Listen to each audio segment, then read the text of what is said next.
صلو علی الحبیب صلی اللہ تعالی علی محمد. ٹکڑا ہاتھ بڑا کر ڈال دو ٹکڑا ہاتھ بڑا کر ڈال دو ٹکڑا یا خواجہ میری جھولی بھر دو یا خواجہ میری جھولی بھر دو یا خواجہ میری جھولی بھر دو یا خواجہ میری جھولی بھر دو یا خواجہ. دیکھیے یہاں شاید یہ بات آئے گی, وسوسے بھی آئیں گے, کرنے والا بات بھی کرے گا کہ یار یہ اپنوں میں بیٹھ کر وارث نے گھما دیا سب کو, ڈاکٹر اور ڈاکو اور یہ کر کے یہ تو نکل گیا. تو ایسے نکلا نہیں ہوں, میں تم کو بھی نکالوں گا انشاءاللہ, اور نکال کے وہاں لاؤں گا جہاں فیضان مدینہ ہے. انشاءاللہ قافلے میں سفر کرواؤں گا. تو میں نے جو بات کی وہ میں اپنی بات قرآن سے ثابت کروں گا انشاءاللہ. مسلمان سے بات کر رہا ہوں میں, مسلمان قرآن کو مانتا ہے. تو یہاں خواجہ نے آنکھیں دیں, یہ نسبت جو ہے نا یہ مجازی ہے, حقیقت میں آنکھیں اللہ نے دی. اس میں آپ کو دنیاوی مثال فی الحال دے دوں, پھر میں انشاءاللہ قرآنی آیتیں بھی عرض کروں گا. کہ دنیاوی مثال یہ کہ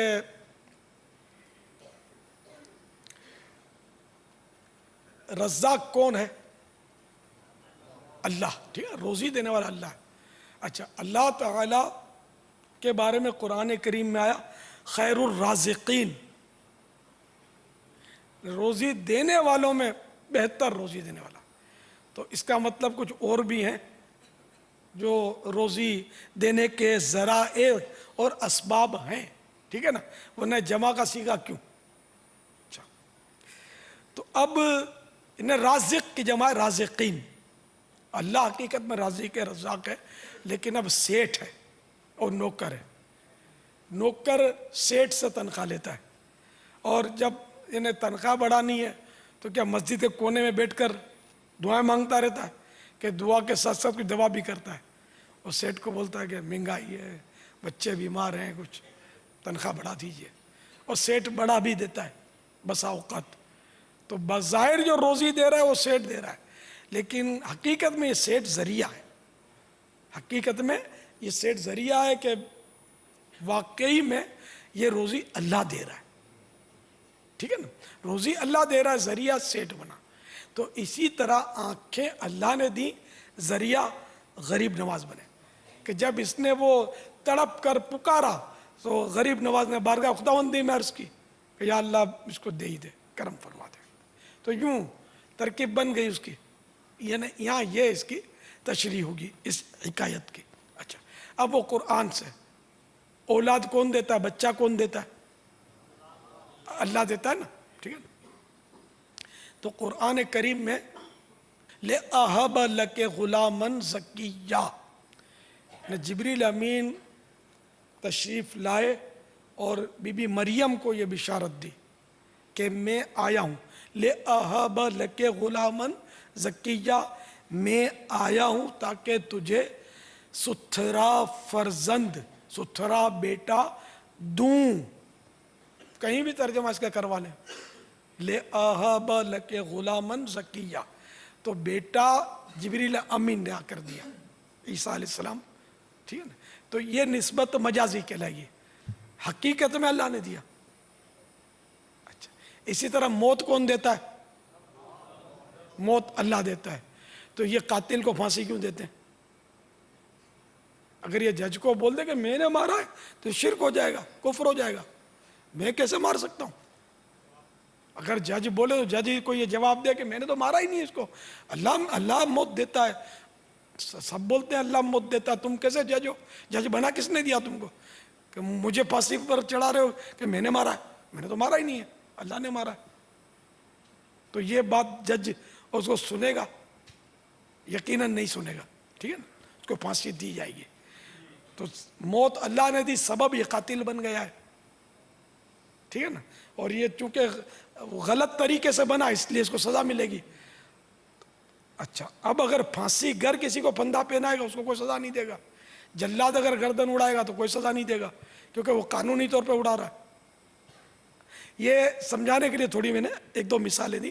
اب وہ قرآن کی بات, یتوفاکم ملک الموت الذی وکل بکم, ملک الموت تمہیں وفات دیں گے جو تم پر مقرر کیے گئے ہیں. تو اللہ موت دیتا ہے, اللہ مارتا ہے. یہ آیت کہہ رہی ہے کہ ملک الموت مارتے ہیں, تو حقیقت میں موت اللہ دیتا ہے, ملک الموت اس کا ذریعہ ہے, ذریعہ, واسطہ, وسیلہ. تو یوں مطلب خواجہ صاحب نے آنکھیں ان مانو کر دی کہ حقیقت میں اللہ دی. اس طرح ڈاکٹر علاج کرتا ہے, مریض ٹھیک ہو جاتا ہے, تو دوا نے ٹھیک کیا ہی نہیں کہیں گے, ڈاکٹر نے ٹھیک کیا. اگر یہ کہا تب بھی کورج میں کس کے علاج سے ٹھیک ہوا, تو فلاں ڈاکٹر کے علاج سے ٹھیک ہوا.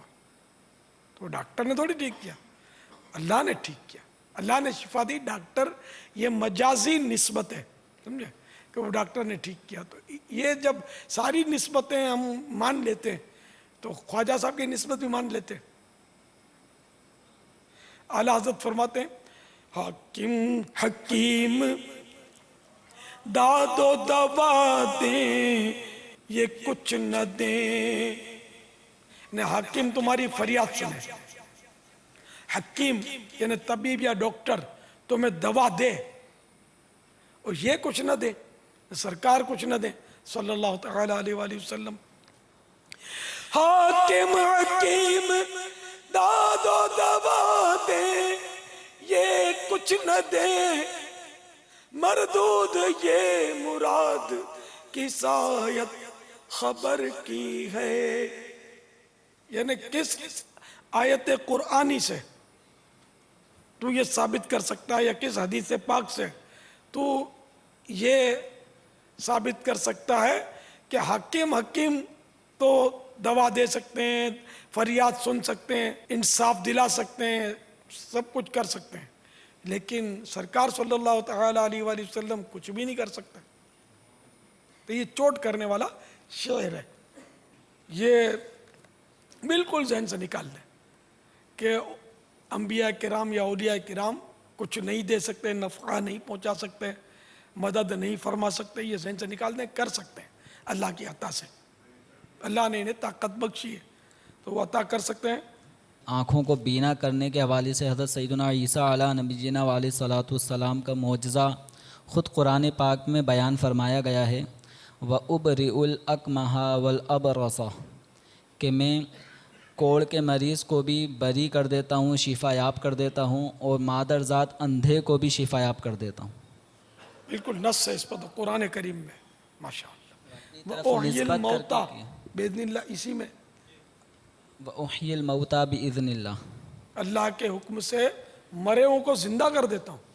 اور انی اخلق لکم من الطین کہیئت الطیر فانفخ فیہا فتکون طیرا بإذن اللہ, کہ مٹی سے پرندے کی مانند ایک صورت بناتا ہوں, اس میں پھونک مارتا ہوں تو وہ پرندہ ہو جاتا ہے اللہ کے حکم سے. اب مٹی کی مورت بناتے ہیں, ایک ڈھانچہ بناتے عیسیٰ علیہ السلام, اور اس میں پھونک مارتے تو پرندہ بن کے اڑ جاتا. پرندے کی صورت مٹی سے کوئی چیز بناتے, پرندے کا ایک ڈھانچہ بناتے اور پھر پھونک مارتے. وہ یہ قرآن کی آیت کہہ رہی ہے. تو اس لیے وہ شیطانی وسوسے ان میں آپ نہ پڑیں. آئیں فیضان مدینہ, آپ کو بولا آج فیضان مدینہ آؤ انشاءاللہ. اب یہ میں نے پہلے جو بات کی تھی, اس کو اگر کسی کو وسوسہ آ گیا گھمانے والی, تو وہ گھمانا روک کر آپ کو فیضان مدینہ کی طرف رخ آپ کا کر دیا. آ جاؤ, اندر آ جاؤ انشاءاللہ. محبت انبیاء, عشق مصطفیٰ, حب صحابہ اور الفت اولیاء کہ بر بر کے جام پیو یہاں کر. اب ایسے مست ہو جاؤ, ایسے مست ہو جاؤ. کیسے؟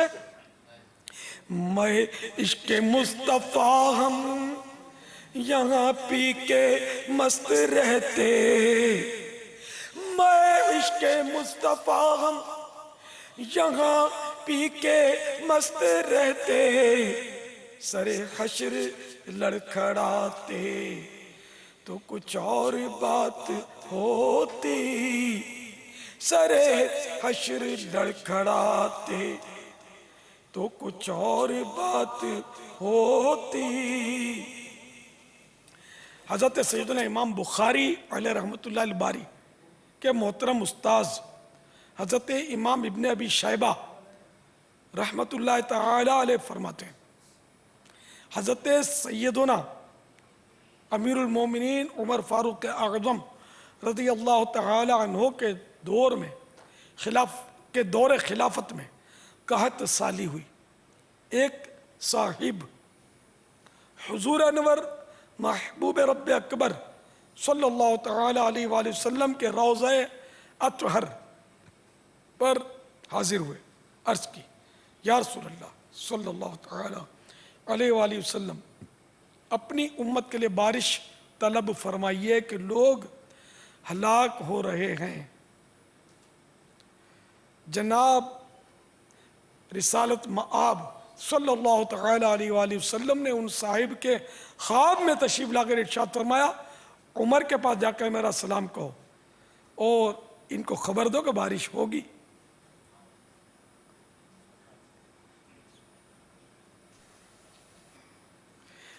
وہ صاحب صحابی رسول حضرت سیدنا بلال بن حارث یعنی بلال حبشی رضی اللہ تعالیٰ عنہ تھے.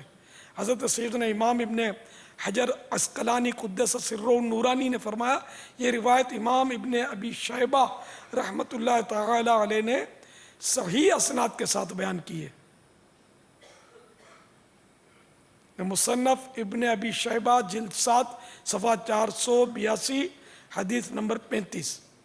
اور اس کی اب وہ نیچے جو میں نے حضرت بلال کا نام اس میں نہیں ہے تو یہ نیچے جو شرح ہے اس میں یہ فتح الباری جلد 3 صفحہ 430 تحت الحدیث 1010. تو پتہ چلا کہ پیارے آقا صلی اللہ تعالی علیہ وآلہ وسلم دنیا سے رخصت ہونے کے بعد بھی آپ نے مدد فرمائی. اور مدد بھی کیسی فرمائی کہ غیب کا بھی اظہار کر دیا اور آ کر خواب میں فرما دیا کہ جاؤ عمر سے کہو کہ بارش ہوگی. حضرت عمر سے رضی اللہ تعالی عنہ. تو یہ اس لیے وہ الحمدللہ ہمیں تو وسوسے بھی نہیں ہیں اور شیطان کو انگلی پکڑانی نہیں ہے. سوچنے والے نہیں منن والے بنو. غم و آلام کا مارا ہوں آقا بے سہارا ہوں میری آسان ہو ہر ایک مشکل یا رسول اللہ صلو علی الحبیب صلی اللہ تعالی علی محمد. اس میں مزید اگر معلومات چاہیے نا تو کرامات شیر خدا نامی رسالہ مکتبۃ المدینہ کا اس کے آخر میں کافی سوال جواب دیے ہوئے اسی مدد کے تعلق سے کہ اللہ کے سوا کسی سے مدد مانگنا کیسا. تو انشاءاللہ یہ پڑھیں گے تو بس وسے کھڑے نہیں رہیں گے انشاءاللہ. شیطان دم دبا کے بھاگے گا. یہ والے رسالہ جو ہے یہ اپنے گھر میں رکھیں. کوئی بھی اس طرح کا وہ وسوسہ ڈالے کوئی اعتراض کرے نا جواب دینے کے بجائے اس کو اگر یہ بولا جائے نا یار یہ پڑھ کے آ جاؤ اور پورا پڑھ لو نا تو پھر آگے مجھ سے بات کرنا. تو امید ہے وہ پورا پڑھ کے آئے گا نا تو آ کے بولے گا یار یہ جو ہے نا انشاءاللہ میں بھی تقسیم کروں گا. اللہ کرے. باپا بلاغت جو ہم لوگ درس نظامی پڑھتے ہیں نا تو اس میں جو ہے وہ جو اسناد نسبت یہ بھی پڑھائی جاتی ہے. تو اس میں ایک بات لکھی ہے کہ اگر کوئی بات موحد یعنی مسلمان اگر کر رہا ہے اور وہی بات اگر کوئی جو دہریہ کر رہا ہے مثال کے طور پر انبت الربیع البقل کی مثال دی کہ اس کا لغوی معنی ہے کہ بہار نے کھیتی کو اگایا. اب یہ بات اگر کوئی دہریہ کہے گا تو وہ اس کو نسبت حقیقی کے طور پر بول رہا ہے کیونکہ وہ خدا کو نہیں مانتا. لیکن اگر یہی بات مسلمان کہہ رہا ہے تو اب ہم یہ کہیں گے کہ یہاں پر یہ مجازی نسبت لے رہا ہے کیونکہ یہ ایک رب کو ماننے والا ہے. تو یہ جو درس نظامی عالم کورس کے اندر یہ باقاعدہ سکھایا جاتا ہے کہ نسبت مجازی کیا ہوتی ہے. اگر ایک مسلمان کہہ رہا ہے کہ خواجہ صاحب مجھے آنکھیں دے دو یا داتا مجھے دے دو تو یہ مسلمان جو بول رہا ہے تو یہ ایک اللہ کو ماننے والا ہے اس رب کو کہ جو پوری کائنات کو بنانے والا ہے. تو یہ جو ہے وہ باقاعدہ یہ سکھایا جاتا ہے. نہیں، یہ بہت پیاری بات آپ نے بتائی کہ بہار نے سبزہ اگایا.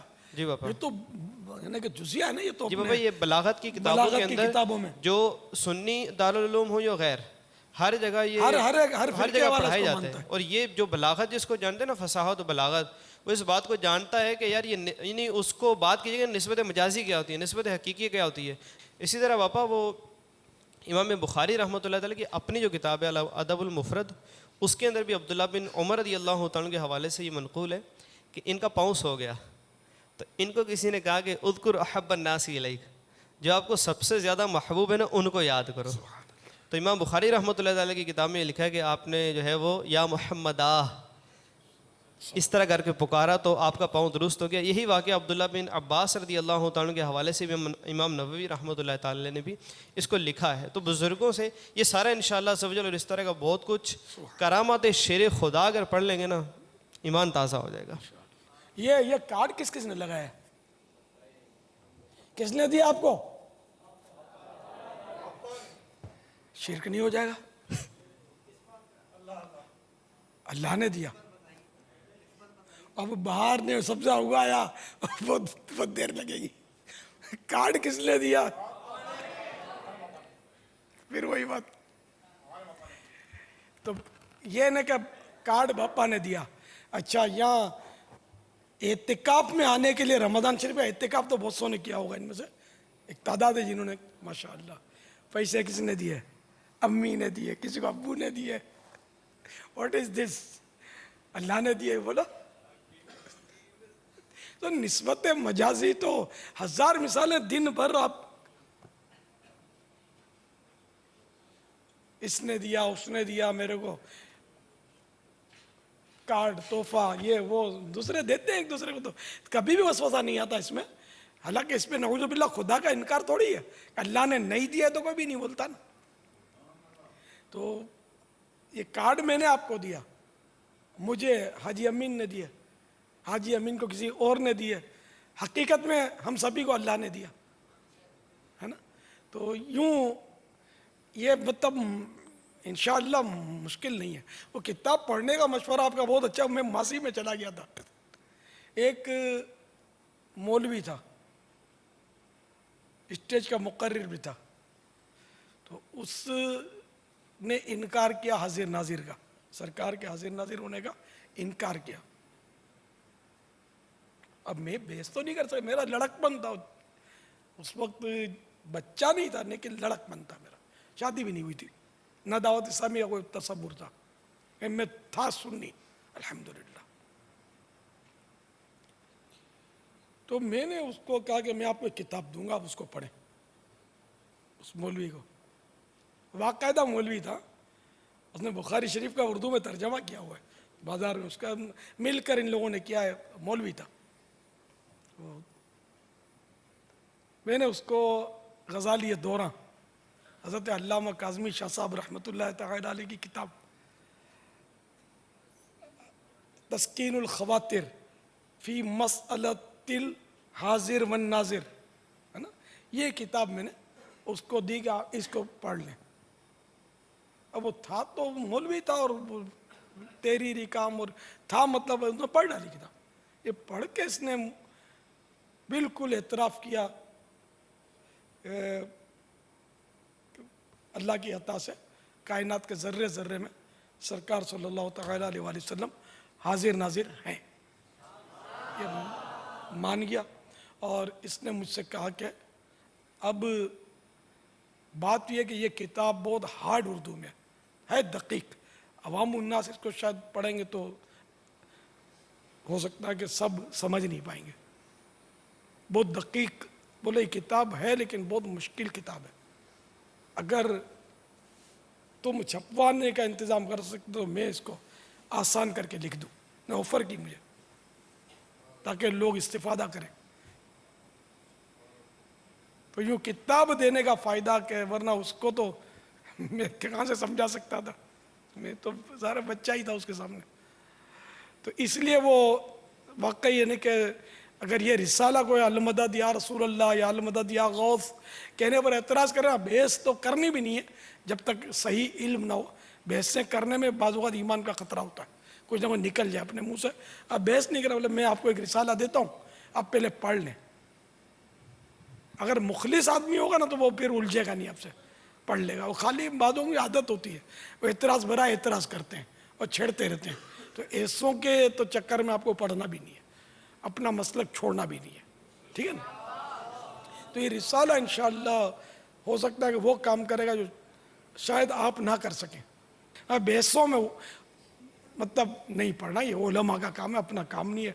آپ کو ایک سوال کر لے گا نا، ایسا مطلب ہوتے سوالات ایسے وہ سامنے والے کو پھنسانے والے، تو وہ سوالات بھی نہیں بتاؤں گا کہ پھر کسی کو آئیڈیا آ جائے گی. تو ہوتے ہیں ایسے سوالات. اگر کوئی سامنے والا معلومات والا ہوگا نا مناظر، تو وہ آپ کو کنفیوز کر دے گا اور آپ مصیبت میں پڑ جاؤ گے. تو اس لیے مطلب بحث نہیں کرنی، رسالہ دے دینا ہے یا علماء کا پتہ دے دینا ہے کہ بھئی آپ کے علاقے میں کوئی تو عالم ہوں گے نا جو مطلب سلجھے ہوئے ہوں، کہ بھئی آپ اس عالم سے جا کے پوچھ لیں، میں آپ کو شاید سمجھا نہ پاؤں، جبکہ آپ واقعی سمجھانے کی صلاحیت نہیں رکھتے. وہ ہر ایک صلاحیت نہیں رکھتا سمجھانے کی. یوں لگتا کہ میں سمجھا دوں گا لیکن اگلا پھر بعد وقت اٹک جاتا ہے، تو بہت مشکل ہو جاتی ہے. وہ نسبت مجازی پر ایک مجھے چٹکلا اپنا یاد آ رہا ہے، وہ بات تو خیر تفصیلی ہے. اس میں وہی کہ ہر چیز اللہ کی ہے. میں نے اس کو پوچھا، اس نے ما تحت الاسباب ما فوق الاسباب اور یہ سب اس نے ترکیبیں بیان کی، اور وہ فوق الاسباب تحت الاسباب میں تصرف ہو سکتا ہے، فوق الاسباب میں نہیں ہو سکتا، اس طرح کی باتیں کی. تو میں نے اس کو بولا تھا کہ چاند تحت الاسباب آئے گا یا فوق الاسباب؟ اس نے غالباً کہا تھا فوق الاسباب. میں نے کہا میرے آقا نے اشارے سے چاند چیر دیا، چھپے ہوئے خور کو پھیر دیا، گئے ہوئے دن کو عصر کیا، یہ تابوت تمہارے لیے، زمین و زمان تمہارے لیے.